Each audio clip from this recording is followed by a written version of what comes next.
حریم Khan north Karachi, Bharat. Hyderabad Deccan سے 7 میل دور کولکنڈہ نامی ایک شہر ہے، جہاں ایک کسان اپنے کھیتوں میں بیج بو رہا تھا۔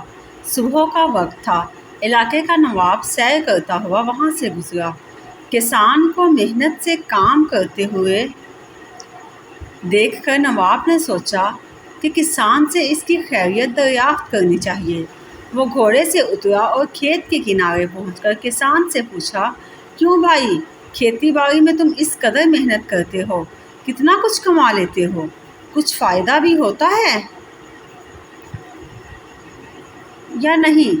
کسان نے سر اٹھایا اور نواب سے کہا، فائدہ کیا جناب، فصل کٹنے کے بعد اس کے 4 حصے کر لیتا ہوں۔ نواب نے پھر پوچھا، اچھا، تو ان 4 حصوں کو خرچ کیسے کرتے ہو؟ کسان نے جواب دیا، ایک حصہ تو حکومت کے ٹیکس میں چلا جاتا ہے، دوسرا حصہ قرض چکانے میں ختم ہو جاتا ہے، تیسرا حصہ ادھار دے دیتا ہوں اور باقی چوتھا حصہ یوں ہی لٹا دیتا ہوں۔ نواب کو کسان کی یہ بات بڑی عجیب اور غریب باتیں سن کر بہت تعجب ہوا۔ حیرت سے پوچھا، تمہاری باتیں صاف بتاؤ، تم قرض چکاتے بھی ہو اور دیتے بھی ہو، ایسا کون سا قرض ہے جو ہر فصل پر ادا کرتے ہو اور پھر بھی ختم نہیں ہوتا، اور وہ کون ہے جسے تم ہمیشہ قرض دیتے ہو اور پھر 1/4 رقم تم یوں ہی اڑا دیتے ہو؟ کسان نے جواب دیا،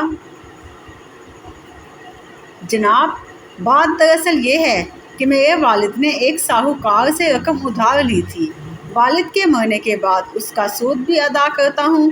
ایک حصہ ٹیکس دینے کے، دوسرا حصہ یہ ادا ہو جاتا ہے، اور تیسرا حصہ کسے ادھار دیتے ہو؟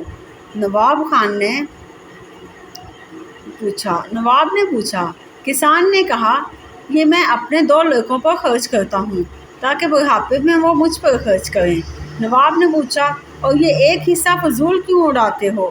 کسان نے کہا، یہ میری ایک لڑکی بھی ہے، آپ کو پتہ ہے آج کل جہیز کے بنا شادی نہیں ہوتی، اور جہیز ایک فضول رسم ہے، چوتھا حصہ اس کے جہیز کے لیے رکھتا ہوں۔